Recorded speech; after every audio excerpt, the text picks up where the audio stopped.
Good morning and welcome, and thank you for joining today's webinar, Supporting Communities, Preserving Homes, the Impact of Local Rental Owners Collaborative, also referred to as LROC. I'm Jamar Wilson, Vice President and Southern California Market Leader for Enterprise Community Partners.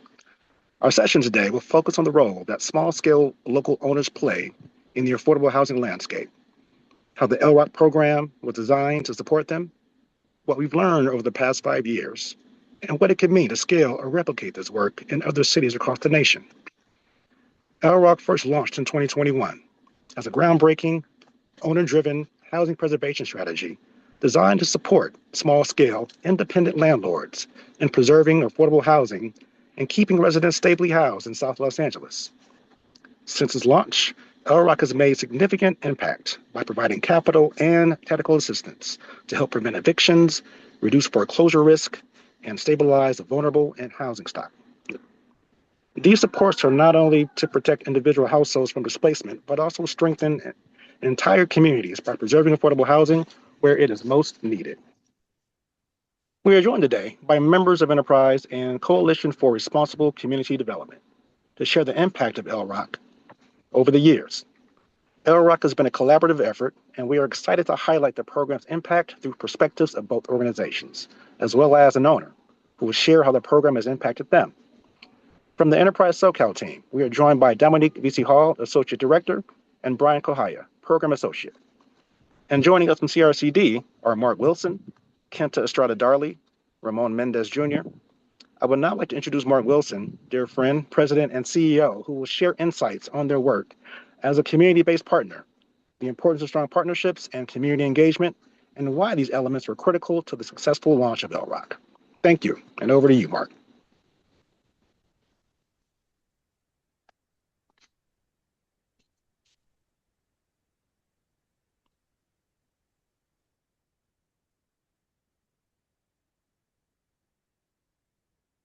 Thank you, Jamar. Mark, are you able to, I see you, are you able to come off mute?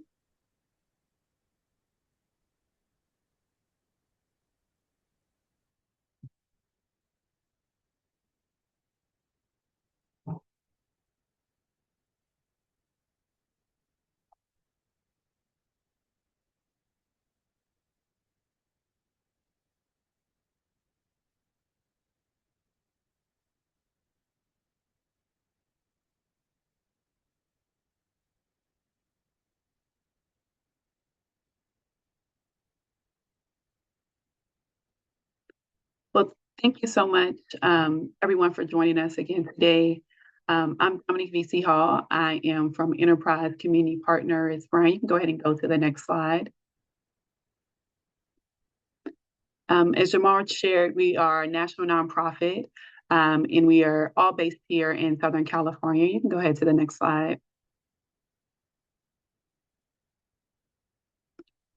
Join us on the Enterprise team. We have Mark Wilson, who is the President and CEO, as well as Kenta and Ramon that will be sharing more about CRCD's involvement into the LROC pilot program. The program would not be possible without the partnership between Enterprise Community Partners and CRCD. And so we are so thankful for their partnership and all of their work that they've been doing for the last 20 years, the South LA-based partner. We are so thankful for their partnership, and we will highlight this throughout the presentation today. Thank you. Next slide. So again, good afternoon, everyone. I'm Dominique VC Hall. I'm an Associate Director here on the Solutions team at Enterprise Community Partners. If you have any questions during the webinar today, please use the Q&A box. We'll try to answer questions in the chat throughout the webinar, but we'll have a formal Q&A at the end of the webinar. Please note that the webinar is being recorded, so you're able to reference this recording later on, as well as all of the materials that are being presented today will be shared in the recap later on. And so we can go ahead to the next slide. So before diving into the details of the LROC program, we want to take a step back and really talk about the owners this program was designed to support. And so And when you hear the word landlord, you often think of large corporate owners with expansive real estate portfolios. However, small scale local owners are very different from their corporate counterparts. They are often community members who are deeply invested in their neighborhoods and committed to supporting affordability in their community. At the same time, many of these owners are facing significant challenges, including limited access to capital, technical assistance, and operational support. In many cases, they are earning minimal profit from their rental properties while also balancing full-time jobs and other responsibilities. For many, these properties are not only housing assets, but they are important pathways to financial stability and also intergenerational wealth. When these owners do not have the support that they need, not only do they have the risk of financial burden, but there's also the risk of losing this affordable housing in the marketplace and the property being sold off to the speculative market. And owners on a daily basis are receiving calls from investors to sell their properties. And so this is why supporting this segment of owners, these small scale local owners, is such an important preservation strategy. It keeps housing affordable and also supports property improvements and making sure that properties do not go into despair, and also reduces displacement and strengthens neighborhood stability. As we go to the next slide, we want to highlight a few statistics here. Go to the next slide. That really help to ground us in our programming. And we want to call attention to two in particular. The first being that 76% of Los Angeles unsubsidized below market units are actually owned by small scale local property owners. And this really tells us that small scale owners are a critical part of the affordable housing ecosystem, and that supporting them is essential to preserving affordable housing. The second statistic here on the screen that we want to call out is that these owners often face a 20% higher operating expense ratio because they are managing smaller portfolios without the efficiencies or support systems as their larger counterparts. So they can't negotiate a better rate. Let's say, oh, I have actually 5 properties. Can I get a better pricing on whatever repair that they're going in to negotiate for? So they have a 20% higher operating ratio. So while they are playing a critical role in preserving affordable housing in our community, they're often under a much higher financial as well as operational strain. And so this is exactly why investing in and supporting these owners is such an important housing preservation strategy and why the LROC program was designed. With that, I will now turn it over to Ramon from CRCD to share more about the history of the LROC program. Thank you, Dominique. Good afternoon, everybody. So my name is Ramon Mendez. I'm the Chief Operations Officer for CRCD Partners, which is the real estate side of CRCD, the nonprofit. And unfortunately, we had some technical issue with getting Mark Wilson to join us. We'll try to fix that. But just briefly, CRCD is a South Los Angeles nonprofit. It was created, we're celebrating our 20th anniversary. And it was created initially to address the challenges and barriers of transition age youth. And over the years, we have grown into a multi-million-dollar organization focused on what I call the 3 pillars of CRCD, which is education, jobs, and housing. And and that's important because when this partnership formed for LROC, it was those categories that really were important in our partnership with Enterprise. So if I can have the next slide, please. So California Housing Partnership, Enterprise Community Partners had done all this research about where is the source in trying to solve the affordability problem of housing in the US. What are the potential sources for solutions, and identifying that small multifamily is one of the greatest sources of affordable housing in South Los Angeles. A funder called the Chan Zuckerberg Initiative created a special pot of money to select multiple organizations across the US to pilot a program that would address this segment of affordable housing.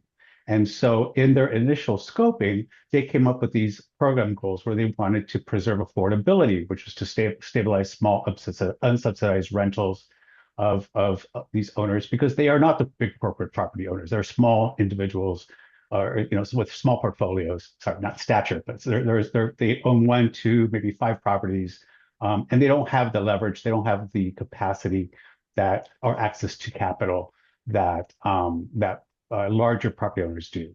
And so with that, they wanted to focus on building the owner capacity with education, peer learning, and technical assistance, and also provide a source of capital. It was identified early on that, again, the lack of access to affordable capital was a challenge for these small property owners.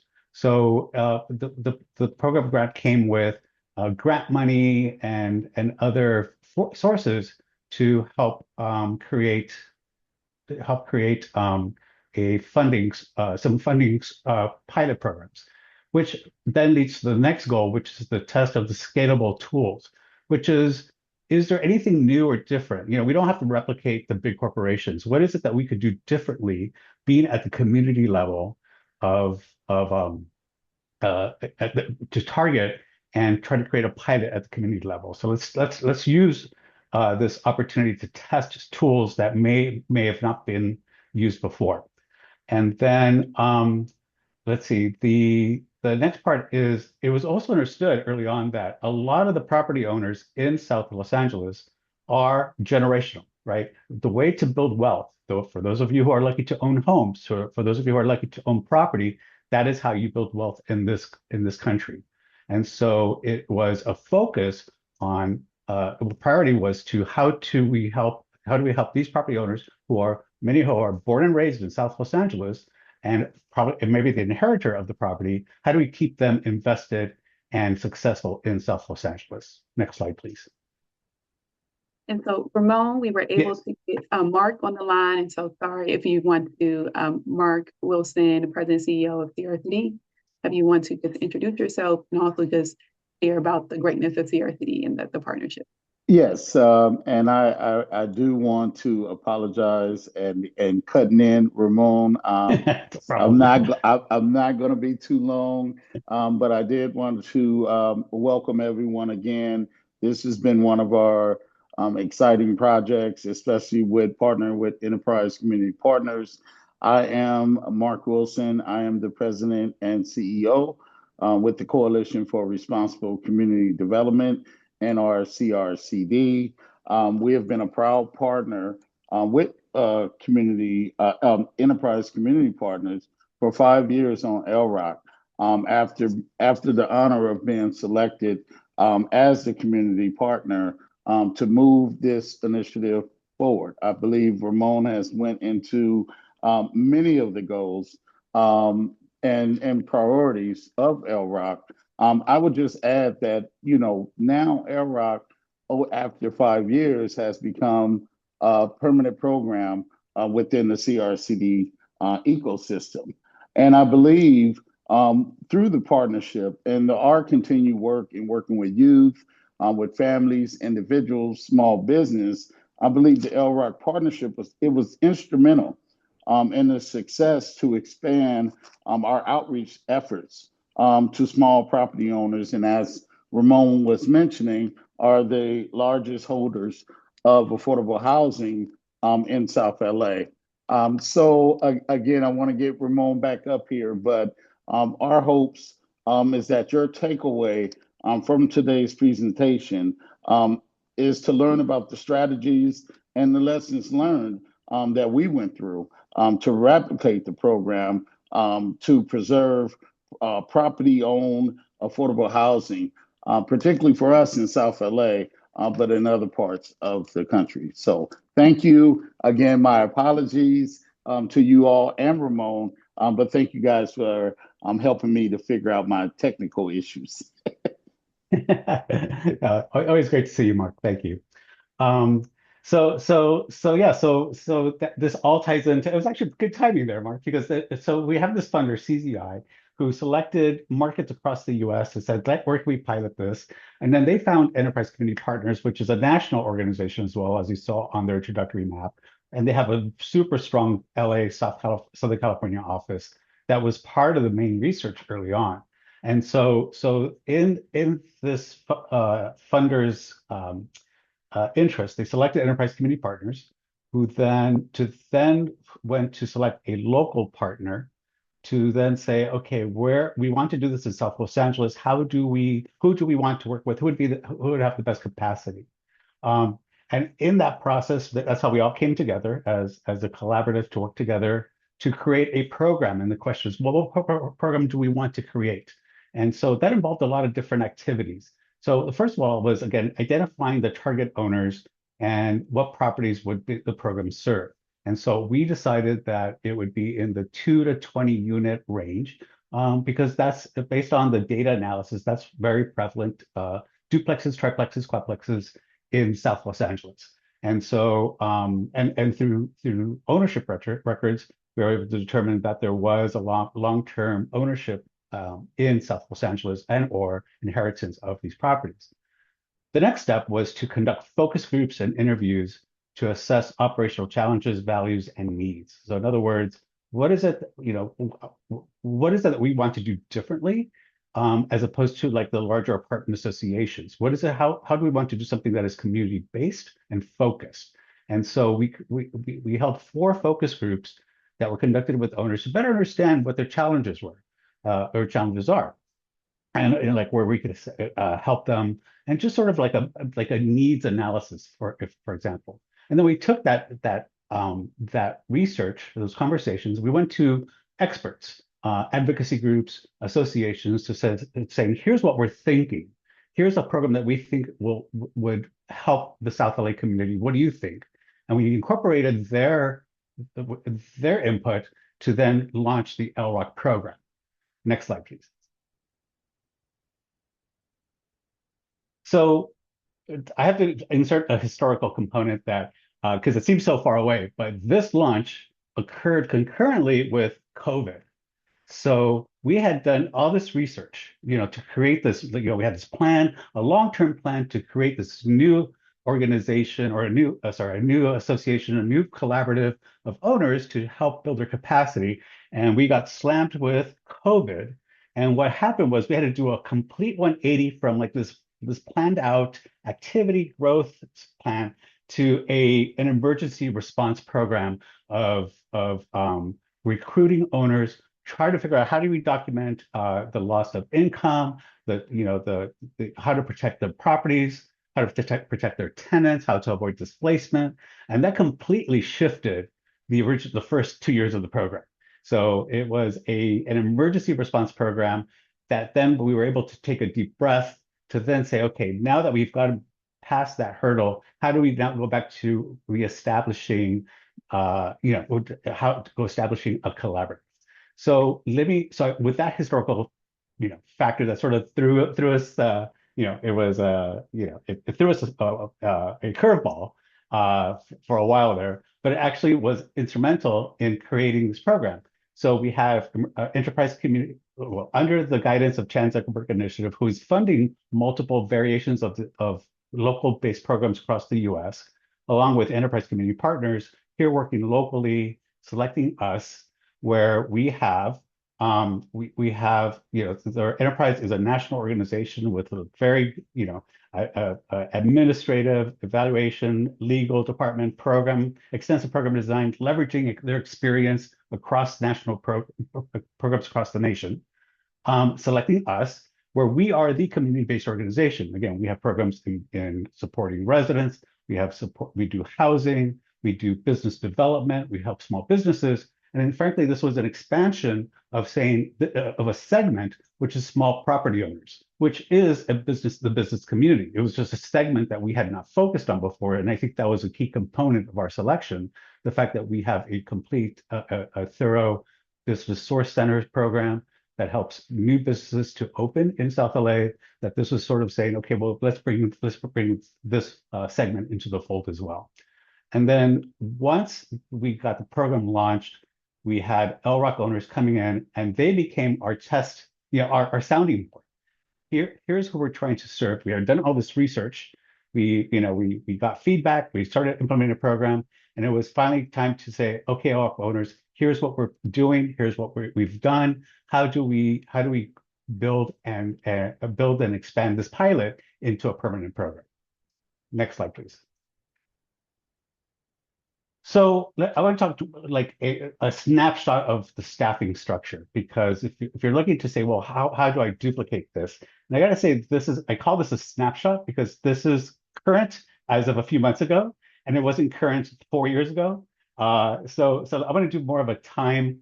I think the first bullet is the important one, which is this was a hybrid model of collaboration between enterprise and CRCD staff. Together, we built this program. And we brought distinct expertise. We brought, we each had our specialty, and we leveraged each other, and together we built the LROC program. So second, if you're going to, so given that hybrid model, you had at the enterprise side a 0.25 FTE of a senior director and a 0.25 associate director, and their primary, I'm going to call them the parent, because they were the go-between between the funder and us. And so they had a more global perspective, and we had the community-based perspective. And it was always of like, how do we make these come together to meet the objectives of the funder, who ultimately we're all responsible to. So at the local level, so I came on as a consultant, that's an LROC consultant.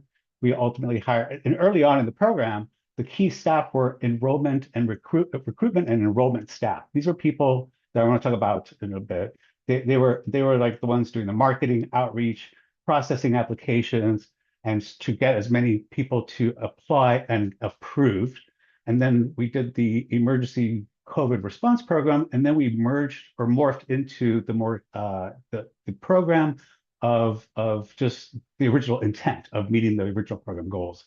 And so if anything is critical on this chart, is that we learned that having a full-time at the bottom of the outreach organizer and services, I would put that at the very top, because that is one of the most important people, because they have the responsibility of engaging with the members they are the face of LROC. They are the voice, they are the ear as well, where they are taking in information, bringing it back to the director and us to understand and get feedback on the program. The construction manager, you'll learn about when Dominique goes through the specifics of the program, that there's a component of piloting a shared contracting model, which I'm not going to get into. I'll let her explain that. And that construction manager was critical for that program component, but that program is being transitioned out. So again, program director is important, but really the key thing is having that person dedicated for communication one-on-one with the members. Next slide, please. And then we realized one is none of us are experts in everything. So there are key external consultants we used for specialized tasks and to fill the technical gap. So for example, in the early days of like, what is it that we want to design? What is it we're trying to do? We had two organizations or financial experts who provided data and support in trying to and help us to create the program, our program. Avail is a prop tech company. Prop tech is just sort of these technology companies, which a lot of them are now focused on property management and sales and real estate. And they came early on because they were committed to helping preserve they saw the vision that we were trying to create. And so they were instrumental in processing applications, in fund disbursement, and then trying to offer their tools for free to the property owners in order for them to try to increase their efficiencies in property management. A third one, we had Occidental College as an evaluation partner. Really important to get a third party, because we could talk amongst ourselves saying what we did well, what we didn't, but it's important to have an outside evaluator to come and interview all the parties involved to say how is this program doing, and where can it improve, and what it is doing well. And then we have another entity called the Future Organization, who is engaged to help us envision the future, the next iteration of LROC, because it has transitioned through various forms in the last 5 years.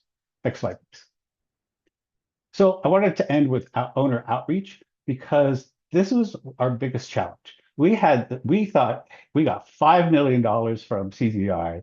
We're in the COVID. People are nobody's paying rent, people aren't working, mortgages have to get paid, and we're going to have a lot of signups. Well, we were projecting 200, and we ended up with 52 enrolled members, although we did get 150 applications.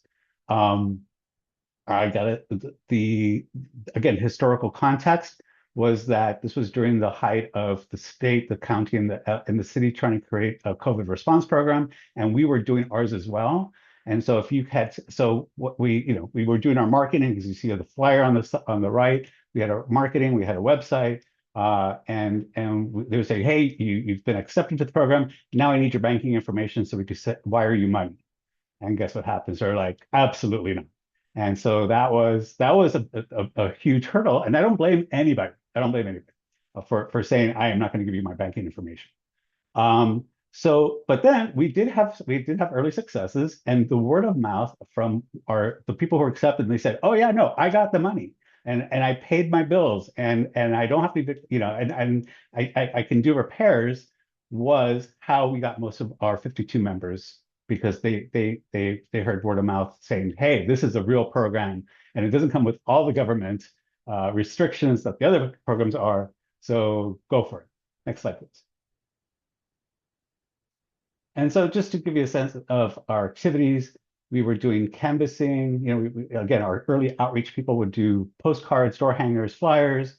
We did social media posts. Facebook reached 50,000 impressions. We did community presentations, mostly virtual, of course.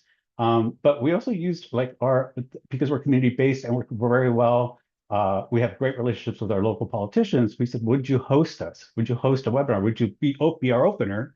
Because you are a trusted party council person. So we did all of it, every avenue. We tried every avenue. Next slide, please.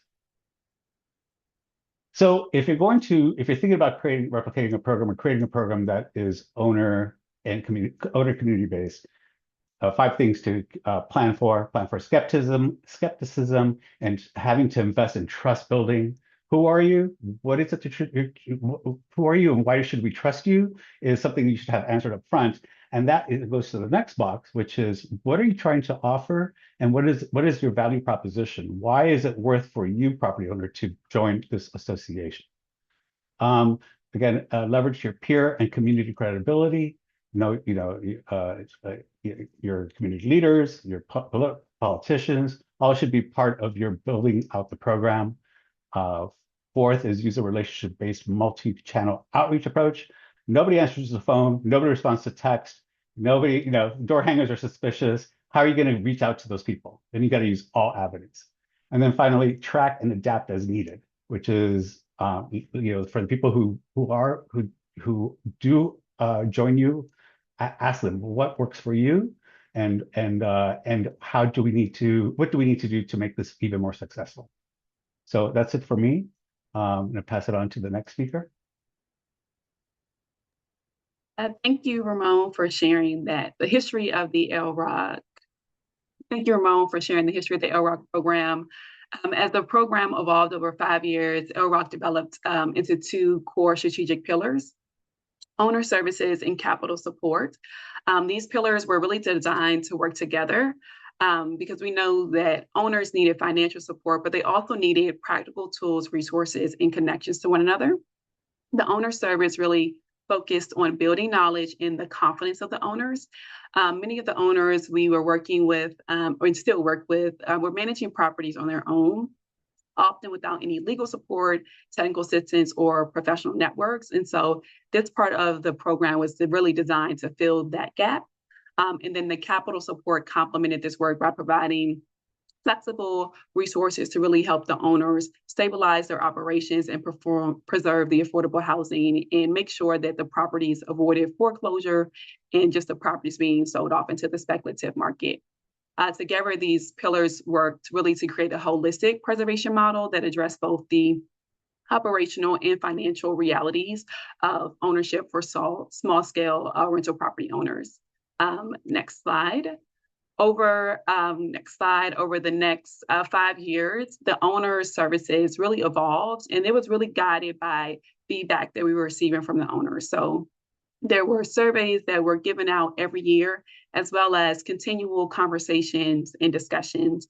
And so our owners consistently reported that these services not only improve their knowledge and confidence, but also strengthen their connection to community as well. And so this slide right here really overviews all of the services that we're offered through the program. So peer networking, the working group, we had quarterly webinars and newsletters, P&As, coaching, and then the entity planning support. And over the next few slides, we'll go deeper into each of the impact areas and the offerings and the best practices.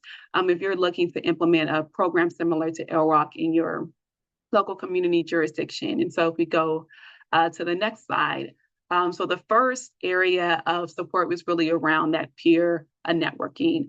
And one of the first things we learned is that many small-scale local owners were operating in isolation, and they did not feel very represented by the traditional apartment association or landlord networks, which were typically geared towards larger corporate owners.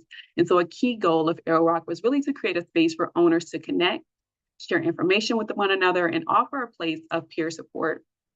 And we know that, while the opportunity to connect was very valuable, it did come with some challenges. In group settings, there are varying levels of comfortability. And so making sure that we were aware of that and that we were offering opportunities for everyone to engage at the level they felt comfortable. And as the COVID restrictions were lifting and we were able to do more things in person, the engagement was really high, and owners expressed that they really valued the in-person opportunities, but those opportunities did require more coordination for time and funding. So those are just some things and barriers to think about. One of the biggest lessons learned was really just the importance of intentionally building a mix. So having those in-person as well as online engagement opportunities, so owners could connect in ways that they felt, comfortable and accessible, and they were able to develop those meaningful connections. If we go to the next slide, I want to highlight the quarterly webinars. So on a quarterly basis, we brought in expert speakers to really facilitate webinars and learning opportunities for the owners to learn about different topics. So property management, compliance, and to make sure that the owners were receiving timely information. As we shared before, these owners are, they have a full-time job, they're managing other responsibilities. And so these webinars were particularly important to making sure that they were staying up to date with rapidly changing housing laws and offered a space for them to do that. Additionally, to the monthly newsletters that had those opportunities for, let's say, funding opportunities to apply for different grants outside of the LROC program. And so this was just our way to keep that constant communication there. As we think about lessons learned for best practices, we did see that as the program continued on, making sure there was a place for all of the materials to be stored in one centralized location, all of the recordings from the webinars, as well as all the materials that are being shared, because it was hard for the owners to manage all of that in their emails. And so if you're thinking about implementing a program similar to LROC and offering webinars and sharing newsletters on a regular basis, having a centralized method for them to access those archive information is very important, as well as acknowledging that there are different levels of comfortability with technology. And so making sure you're mindful of that if you're choosing to do all of them web-based, and being mindful of schedule as well. These are business owners, they have, their own jobs, other businesses. And so making sure we're giving advance notice to the owners was something that we had to make sure we were very mindful of as well. Next slide. And to deepen our engagement with the owners, we established a working group. And so this was a subset of the owners that were really very engaged in the group. And we were able to pull them aside to discuss critical issues in a more intimate setting. This setting, we were able to get feedback from them on a regular basis, and they really developed into the leaders of the group. This group met on a monthly basis. And we were able to really just test some things. Okay, we're thinking about a certain program area. And so we were interested in knowing, okay, how would you think this would land? And so it was very important for us to use that as a way to engage with them as well. another thing to be mindful here when you're thinking about implementing, we had the meetings and a mix of in-person and virtual. So 1 month it would be virtual and 1 month it would be in person. And that really helped to keep the engagement high with the group as well.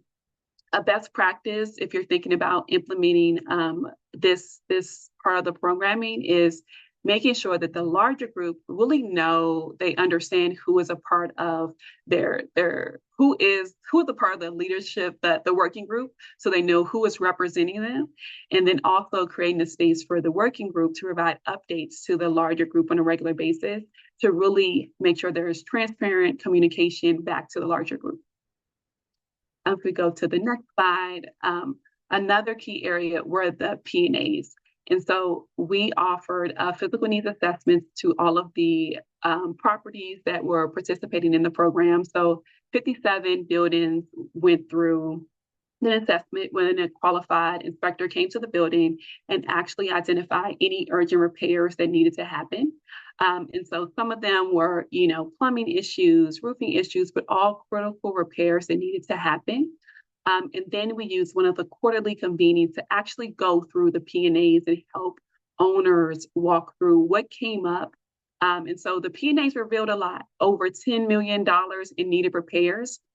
And so it's really important as you are giving them this information. It was a little overwhelming for the owners. So having a staff person that can help and talk them through that was really important in this step.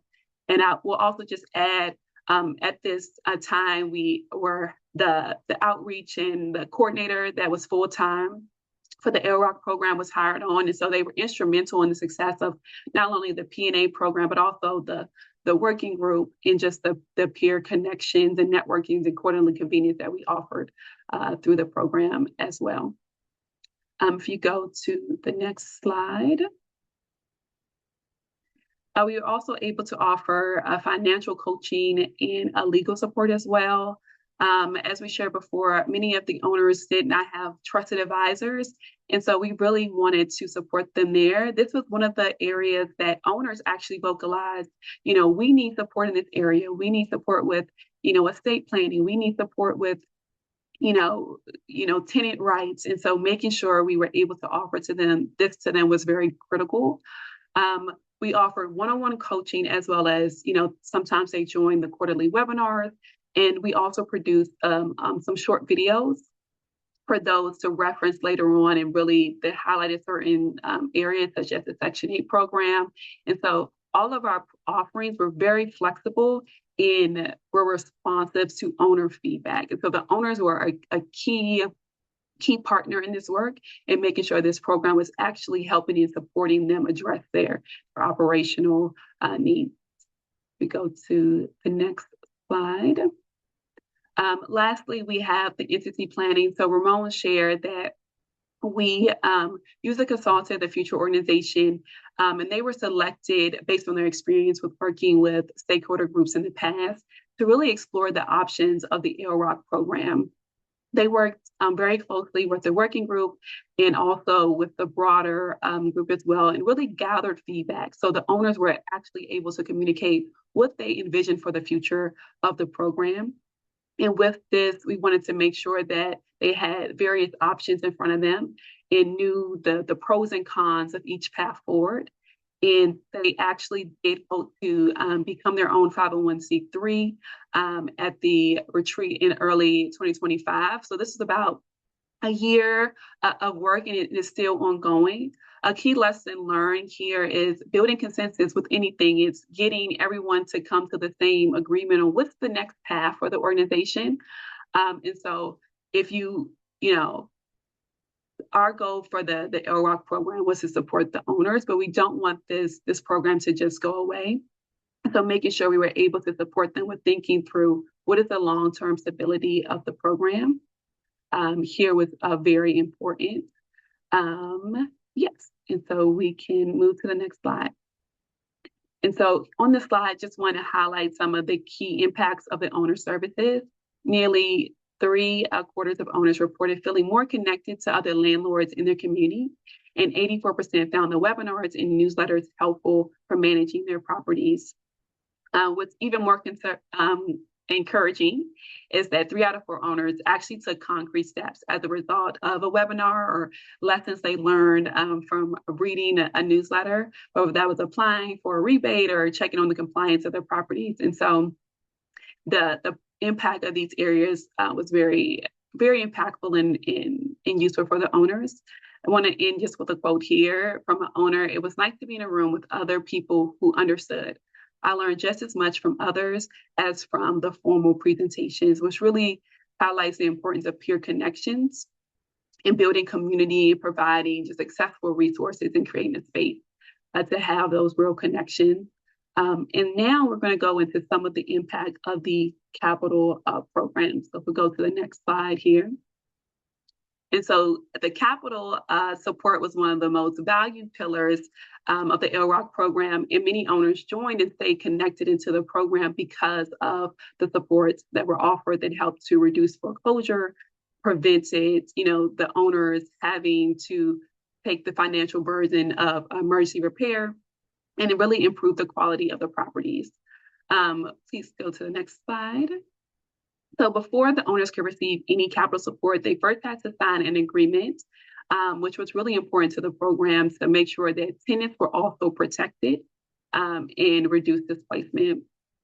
As we shared before, the program was launching at the height of the COVID-19 pandemic, when housing stability was under a lot of strain. And so there were 3 main components of the agreement. The first is that the owner could not move forward with any new evictions, and any evictions in progress they had to dismiss. The second, the owners agreed to limit rent increases to what was allowed under the rent control laws, as well as under CPI. And also the owners agreed to renew all tenant leases unless there was a just cause to not do so. And overall, these protections were designed to make sure that the capital support was not only making sure the owners were improving their operations, but also keeping tenants housed long-term. You go to the next slide. And so on this slide, you'll see all of the programs that were offered under the capital programs in area. So you have the rental arrears program, the repairs grants, the shared contracting, and the loan fund. So we'll start with going through the rental arrears program, which was one of the first program areas that started in 2021. So again, right at the height of the COVID pandemic, to really address the loss of rental income that the landlords were facing. Many of the landlords saw a dramatic drop in rental collections and were, unable to cover their mortgage payments. And so this really helped to fill that gap. $250,000 were distributed overall in rental arrears grants. And one quote from an owner is, "Without the arrears grant, I don't know how I would have kept my building. It brought me the time I needed just to get back on my feet." And so a very impactful program there. And so important if you're thinking about implementing a program, just being flexible, because when they, were designing the program, didn't know that COVID was going to happen, but making sure you are able to address a crisis and being flexible in your programming design. And so next slide, please. The rental arrears, the repairs grant was really designed with a clear goal, and that was to ensure that the tenants were living in a home that was habitable, and also reducing the burden of the owner to actually make those repairs. And so we learned early that one of the key challenges here was trust. And so we talked earlier about building the trust during outreach, but as we were rolling out this particular program area, in particular, it was making sure the owners understood that we were not going to be reporting any of the repairs that needed, to happen to officials. And so that took a lot of reassurance and making sure they wouldn't know this wouldn't, trigger any code enforcement. And so the second thing was also having that vetted list of vendors. And so we did build a list of vendors for the owners to work with that were, pre-screened and went through our internal processes. And so a best practice, additionally, if you're going to implement a program like this, we did notice that at first the repairs program was under a a two-step disbursement process. And so making sure you're flexible and understand that the owners may not be able to upfront the cost of the repairs initially. And so being flexible in your disbursement schedule is key in implementing for future implementations. And then next we'll go into shared contracting. And so earlier, we shared that small scale owners have operating costs that are 20% higher than their corporate counterparts. And the goal of this program was really to test the model of, could we bundle a contract together to really help the owners save money and time. The electrical repair was selected for the shared contracting program area because it came up in the P&As. So out of the P&A findings, electrical repairs was identified as the biggest need area and posed also the biggest safety risk. And so the construction manager that Ramon shared earlier that was hired on the CRCD side managed this program area. It has given us a lot of lessons learned. I think a lot of the lessons have come from us learning and actually implementing the work. Interior work was very difficult to complete and it required relocation. And so if you're thinking about doing a repair that requires relocation, making sure you are flexible, have clear communication with the tenants there. And then also just testing at a smaller scale. We started with all the buildings at once. And I think for future implementations, starting with maybe 3 to 4 properties would help us to identify some of our lessons learned with getting the final approvals for permits and things like that. This project, has gone on a little bit longer than we anticipated and it's exceeded the budget. And so making sure you are starting with a smaller number of buildings to really test and identify those lessons learned early so you don't replicate those as you move forward. And the last program area offered under the capital support was the loan fund. The loan fund recently launched at the end of last year, and this was an area that came up from owner feedback. They needed access to capital without having to put things on their, credit cards or having a high interest personal loan. And one of the barriers that we've seen so far is really financial readiness. CRCD has a great business source center in supporting owners through making sure that they are financially have their documents in order to apply for the loan. And so we are still adopting this program and hope to see more intake in the program, but that's definitely one of the key lessons learned as we move forward with adoption of this program. And just want to close with some key impact of the program.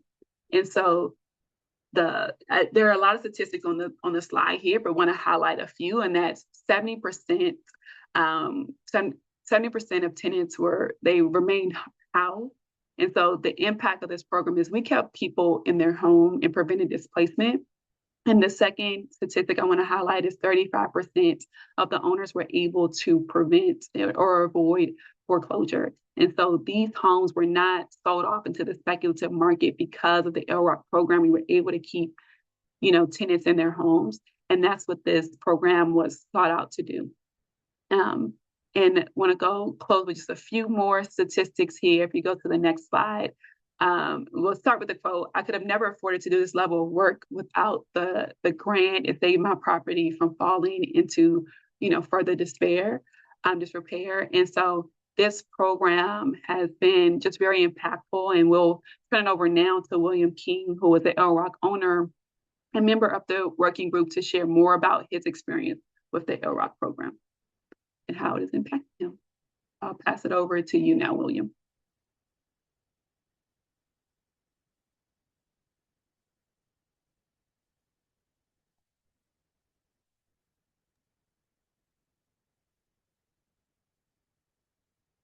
Thank you.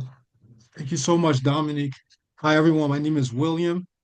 Before I get into, my personal experience as a small scale homeowner, first, just let me say a big thank you to LROC tremendously. And, listening in and hearing that all of the pieces of the components that comes in to make LROC be able to be there for us. Now I see there's some faces that I've seen before a while back. And so just want to say thank you, especially to Mark, Ramon, thank you, Eddie, and I mean just everyone. If uh you leave this call with anything, just remember that hey, there's this guy that just said thank you so much. And so where I'm from, we just say thank you plenty. So I'm here. I'm just um a guy, and just have this dream and this philosophy about what it means to be a small scale homeowner.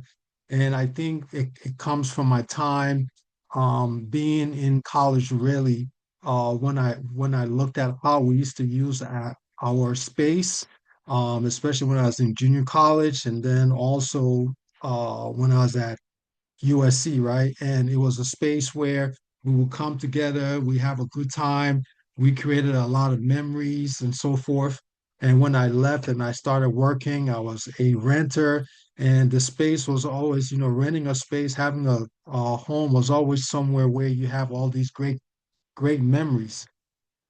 And it was void of too many distractions, right? When I mean distractions, meaning leaking issues, plumbing issues, safety, and all those different things that can be just a huge distractions.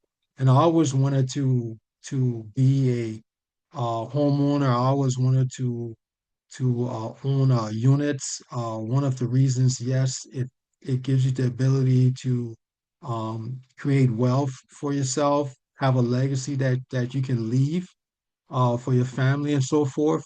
But more importantly, it really gave me a chance to improve people quality of life. Okay, it's kind of like creating this space where there's so much that goes on in that space, right? There are birthdays, celebrations, family dinners, and all of that good stuff, right? So I was like, you know what? When I do get into this, I want to be able to do it the right way, and also I want to just be someone that has this philosophy that is not always about money, but it needs to be sustainable. So that's just in a nutshell why I do what I do as a person. And so LROC, I actually heard about LROC through one of my tenants. It was during COVID. And let me tell you guys, I mean, it's been a while, but most people forgot that it was like a ghost town. A lot of people were severely impacted, and it had this kind of ricochet effect, right? We have family members that lost jobs, so you had to kind of go and help each other out.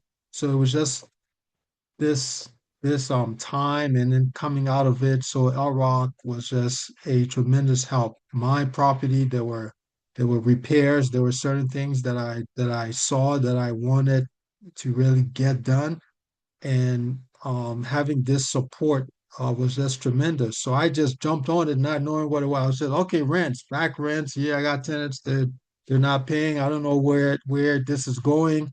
Gonna have to lose this place or not. I don't know where everything is kind of in sync. And so I was like, you know what, just let me jump in and give this a try. And sure enough, the back rents were one thing, and then they say, hey, you know what, we have this grant to help with some repairs. And I was like, oh, definitely big time. Just to give you guys some ideas, right? My property is off for Hoover and King. I'm not far from USC, the Expo Center and everything. So that's one of the things that I really like, because the whole community right around it and everything. And so it's just about constantly improving, providing more. And so I needed paint, right? My property needed to be painted. That grant helped me with that. Security. I installed cameras, of course, guys, right? It's a deterrent a little bit, but you still need to lock your doors. But that was good. Windows, energy efficiency windows. I have begun this project a while back to replace some of the windows and everything like that. I still had a few. One of my units was for a veteran, right? And I have one of these old units, so it's like really big, with a lot of lights coming in, right? So there's a lot of windows, like 14 windows, in one unit. So that program helped tremendously. My back porch, the rain, the water, and everything, it had basically deteriorated. It was rotted. It had some termite and everything. I was able to come in and kind of just redo that whole back landing area. And so that was just a tremendous help. And then the electrical stuff is stuff that goes on in the wall. You don't really see it, but you kind of feel it. And that is tremendous now because all tenants they use a lot more electricity than back in the days, right? So there's like one, the two, big screen TVs, but then you still have like your iron, you have your microwave, the weather is kind of going a certain way where now they have to have air conditioners. So just having that like peace of mind, those are the little things that I'm able to provide that really just goes to improve the quality of life. It's something that tenants they really don't have to really think about, right? And I also did some plumbing also, so that was just a tremendous help. Looking forward, a few things that I think we're kind of still being challenged with, but one of the things just want to highlight is my rents are still competitive. So my rents are still competitive. They remain low, uh, and I'm able to really be happy, and I'm able to do some of the things that I need to do. And hey, it's a good experience. Lastly, I think I wrote some notes down. What does it look like for a small scale property owner? What does it really look like? What does the future look like? What are things that we're looking at? Some of the challenges. Well, I think one of those challenges that I look at that I foresee is actually safety. There's a lot of building, there's a lot of construction, there's a lot of things happening, more apartments, more things being forced into a certain space. There isn't the parking ordinance, but LA people use the cars a lot, so that's something they got to kind of get used to. So it's about this concern: how far people who have cars, how far do they park from where they live? How long do they have to drive around before they can find parking? That's just a big reality, guys. The other thing that I see is with the SCEP and the RSO, that's the rent control. There are a lot of things that's going on there. Um, you can't increase rents. You can't do certain things, but when we go into the market for some labor to get some repairs done, labor prices have increased, inflation and everything like that. So what does that look like? Lastly, with that, do you know if you miss your RSO payment, oh, it's painful. I think it's about you pay 3 to 4 times just from missing that. Who's actually advocating for some of the elderly folks that they have a lot going on?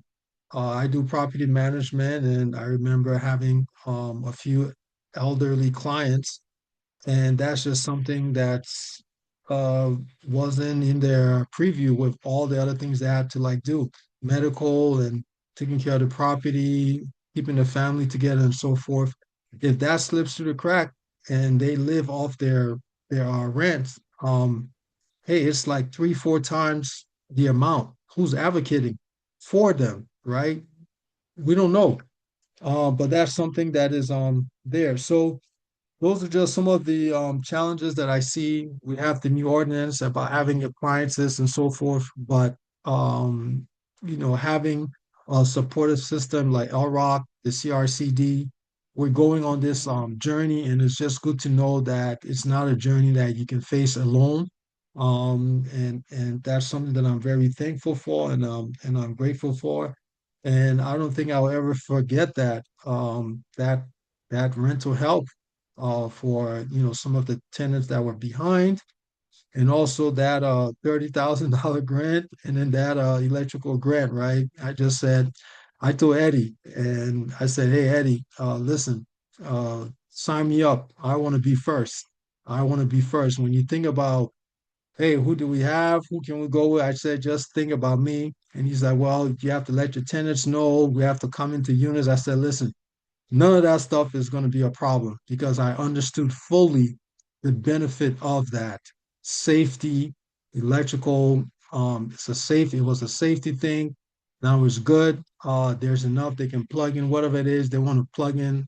Of course, there's a certain limit, right? I mean, but I'm just thankful that that is behind me, and looking forward to the next phase. Of course, maintenance and all that stuff. It's a constant thing that as a local small scale property owner that I always have to be on top of. So let's say thank you a lot, guys, and look forward to working with LROC and CRCD. I'm on the board, full disclosure, for, well, I think I will be on the board for where we're going with what's ahead with the new LROC. But just, I'm a big advocate and look forward to it. Thank you. Oh, and I do live on site. So there you go. I live on site. I'm in the neighborhood. So, and thanks for helping us get rid of a lot of those graffitis. Thanks, guys. I think I'll pass it back to you. I think Dominique, go ahead. Sorry. Yeah, thank you, William, for sharing. We're actually going to open the floor now for questions. So if you have any questions, please put them into the chat. You can direct them to any of us that have spoken. We're happy to answer them now. And so I actually see one question so far, and this is for you, William. It says, as a landlord, what topics were most helpful to discuss with other landlords during a group meeting? Oh, what topics are more helpful to discuss? Yeah, which ones were the most helpful to discuss with other landlords during group meetings? Experiences dealing with tenants, how they handle different challenges, how they handle, just repairs. Hey, I got this going on, plumbing wise, this is what I did. Oh, hey, you know what? This is what I did for the whole plumbing. I didn't have to change out the whole thing. I just had to replace it with a GCFI. So tips, sharing that. I think that's, to me, is the top of the list. Thank you, William.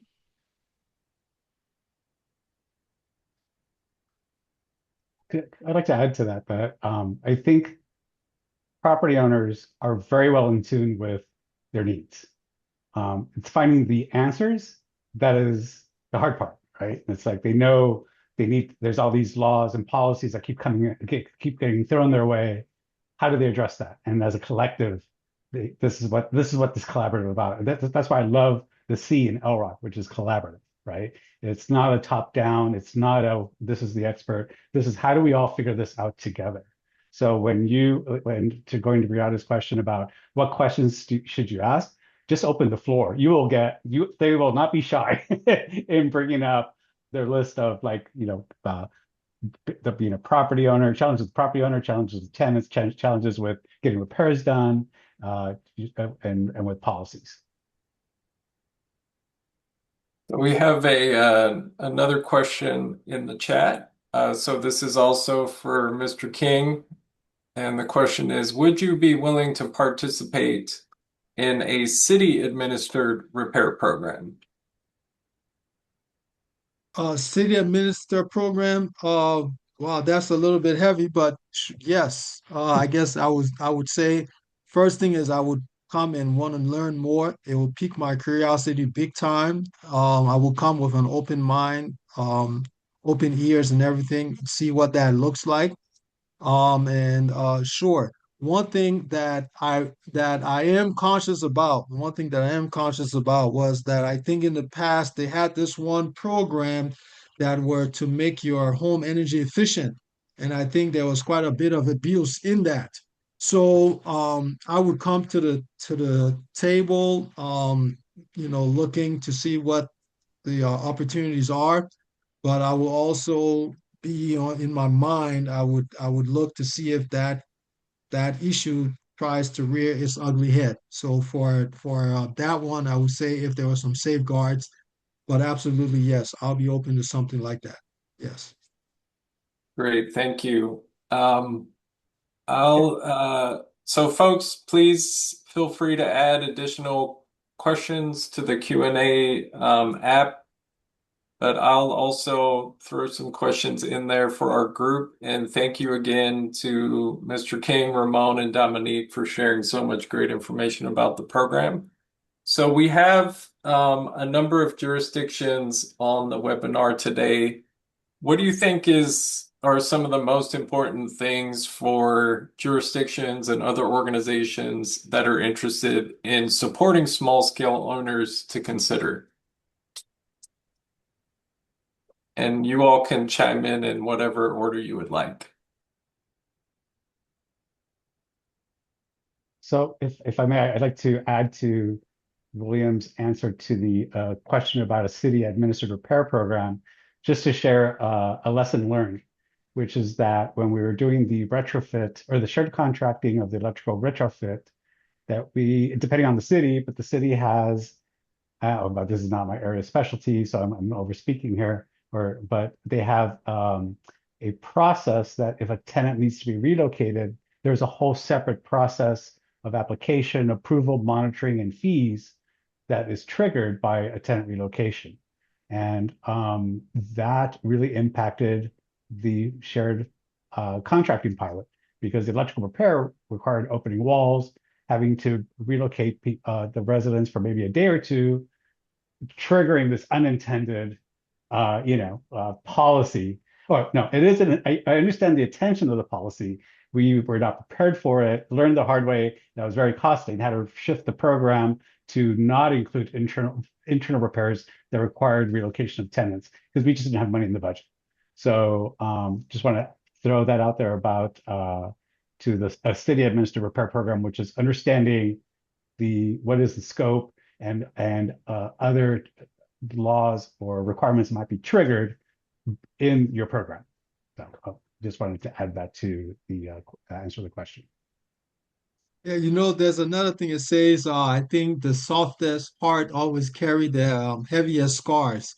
So I just want you guys to know with CRCD and LROC, I remember with the whole electrical stuff, how you want to, that kind of rears like ugly head. So just want you guys to know, get some lotion, rub it on those scars, man. But thank you guys so much. You guys were actually troopers and you stuck with it. It was some, all these little things kind of reared their heads up, but you guys were very adamant that wanted to move this thing forward. So thanks. So going back to your question about what's important for organizations or jurisdictions to support this program, at least a lesson learned on our side was having flexible and responsive partners, and that included the funder and enterprise. Because, for example, as William says, hey, I really love that $30,000 repair grant. Again, we had a great funder who said, how are you going to get this money out? And the original intent was, hey, do the repairs and we will give you the money. We'll pay you back. And a good number of the owners called me up and said, I don't have $30,000. I don't even have $5,000. How do you expect me to spend $30,000? So again, going back to our partners, or actually engaging with the owners, saying, well, tell me your story. Like, what can you do? And we were able to provide a modified version of the program on request that allowed people to do incremental cost reimbursements. Right. Because again, it's sort of like, oh, 30,000, of course. Well, not very many people have $30,000 credit card limits to spend. So that's the key thing about being flexible and being responsive are key importance to the program. So technical assistance and capacity building also was a key tenet of the program and played a huge role in increasing access of the members to vital resources. Could you all share some specific examples of this technical assistance in play and some of the barriers that were able to be removed through this type of support?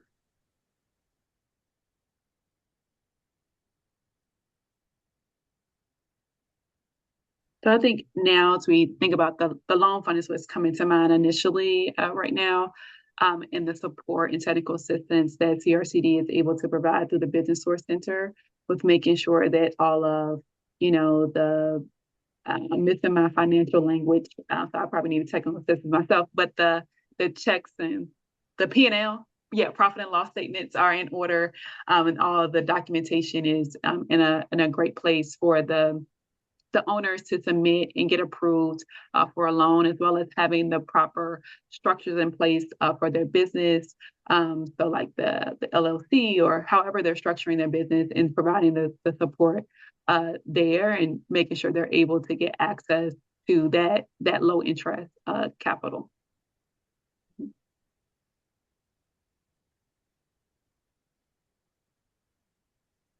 And anybody else want to jump in on that answer? Sure. So I think like in the slide about the financial and legal training, just to reiterate that, when we reach out to the LROC members, they're like, I need help on, how do I address this financial issue? How do I address this legal issue? And so again, we're not experts, but we have networks to find experts, and then we would try to get them and come to either do webinars or do one-on-one coaching, which was very well received. A lesson learned on that was that attorneys, because of liability, are very limited on how they will provide technical assistance. They don't, because of legal liability. So our response was, their request was, well, hire us, hire on a one-on-one basis and pay us. And it's like, no, that's not, we can't do that. But how about if you just do a general like webinar on the topic, with all the notifications and disclosures and non-liability statements, but just to get the conversation going, and therefore a LROC member can then reach out to you on a one-on-one basis if they want to after the fact. So it was trying to find the right balance of filling the capacity needs, providing that technical assistance, but also acknowledging that there's limitations. Yeah, thank you, Ramon. And the power of collaboration and partnership really comes into play there. We have a follow-up question. The question is, who helped the landlords put together accurate and complete profit and loss statements? Yes, so CRCD has a business source center, and there's a point there, I believe her name is Veronica, and so she is working directly with the owners and helping them prepare. And then there are a few other individuals at CRCD, Ricardo and Ron, that are working on the loan fund directly. So there's a team that is working with owners to help address any questions and make sure that their application is in a strong place for the loan fund. And I can add, this is part of the larger ecosystem that CRCD is part of with the City of LA Economic Workforce Development Department. And we were able to tap into the Business Source Center that offers these services to small businesses and entrepreneurs throughout South LA. So that was a great resource that we were able to bring to the table to benefit this initiative. I'll ask one more question, and then we'll wrap up the Q&A section. So this is for Mr. King. Trust has come up a number of times throughout the presentation. So what worked as far as building trust with yourself and the other members that allowed, this initiative to be successful, especially during such a trying time when the COVID-19 pandemic hit? It can't be understated the impact that had on the launch of this initiative. But what worked as far as building trust?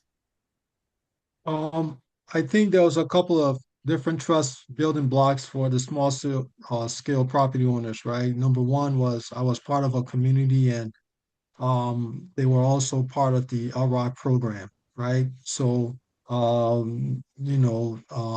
we're able to share our experiences in a space that was worry-free, or wasn't a space where we felt like we were restricted to what we could really say. So I think that was critical. The other piece was the LROC staff, right? So when we wanted to get a hold of them or speak to someone over there, even when we wanted to have a little bit of tough conversations, whether it was just the little nuances dealing with the electrical stuff, there was another situation where we felt like they were running away from us or they were avoiding some of those very difficult conversations. So that was always good. It was always refreshing, and there was a lot of honesty. And lastly, they did what they said they were going to do. And that was, I think, very important when Ramon mentioned about how they will phase out if you didn't have 30,000, but if you did the work, you submitted your receipts, they will give you a refund, and then you go to the next phase. They did just that, and they were able to honor that agreement. So I think those three things those three steps were things that are critical to building trust. And lastly, when they over communicated, when it looked like we were going to maybe be transitioning into another space with the LROC program where maybe the funders would be changing, the goal of the organizations will be expanding and so forth. They actually took time to communicate that. They actually brought in some experts. I think Ramon, you mentioned them earlier. That consultant, they actually brought them in. They were able to give us a good idea of what our neighborhood looks like, what is it that we have and everything. And so to give us a little bit more empowerment. So I think those things were critical in building those foundations and the building blocks for trust and for the next steps forward. Thank you. And I'm going to pass it back to Dominique. Yes, thank you all so much. And so we have shared a lot about the impact of the LROC program, but want to just highlight, if you go to the next slide, that this program only supported 52 owners. In South LA alone, there are over 15,000 small-scale local rental property owners.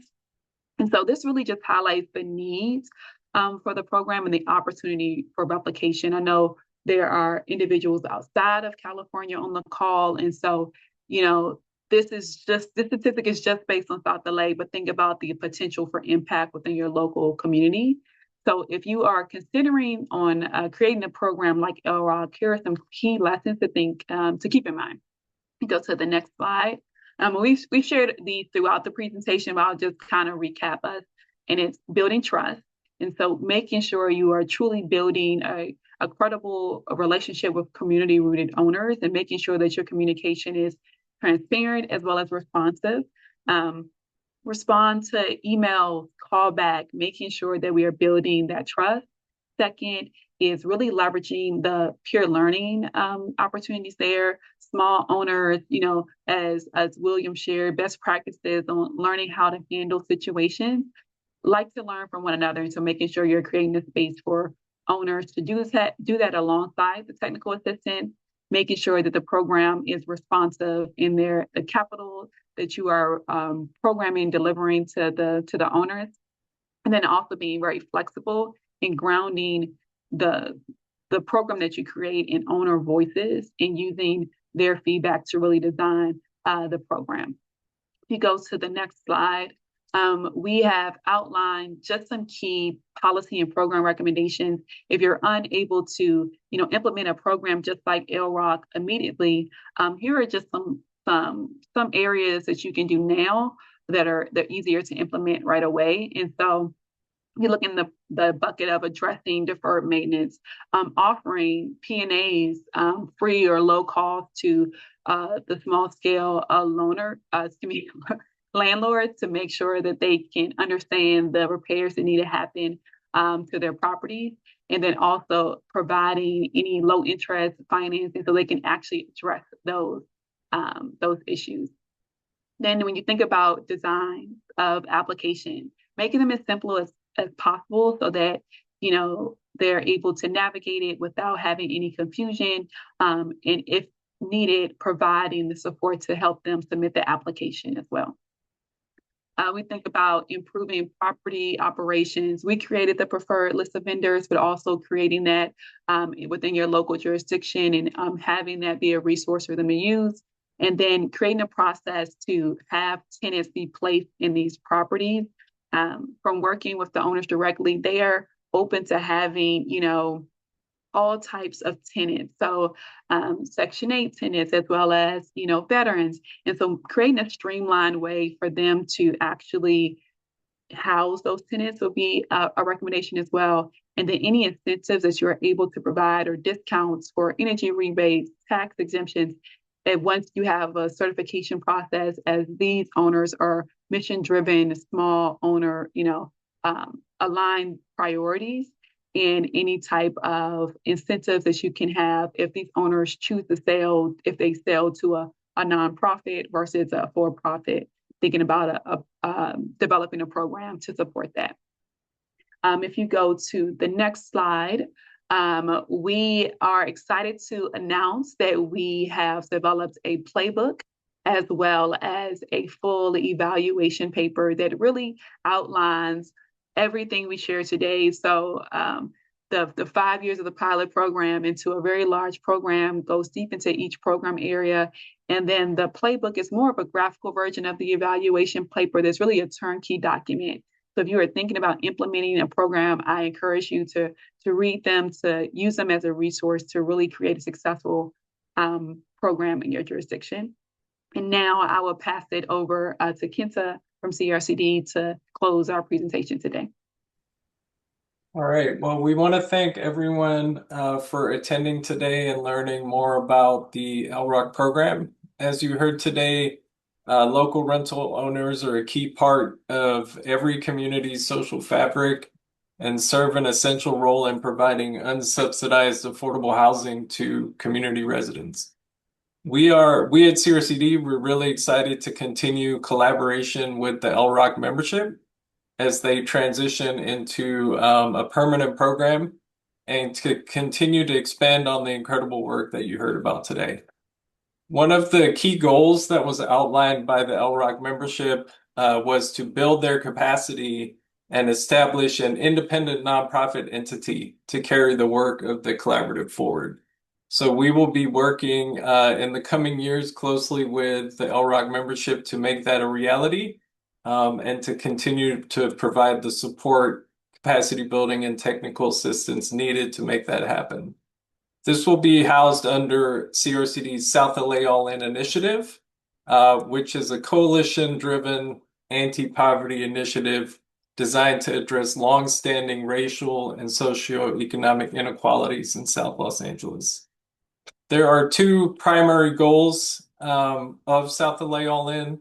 One is to ensure a just and equitable recovery from COVID-19, which had a disproportionate impact on South LA, and empower residents and local small businesses to benefit from the influx of investment and development hitting Los Angeles as we prepare to host the 28 Olympics and other major events.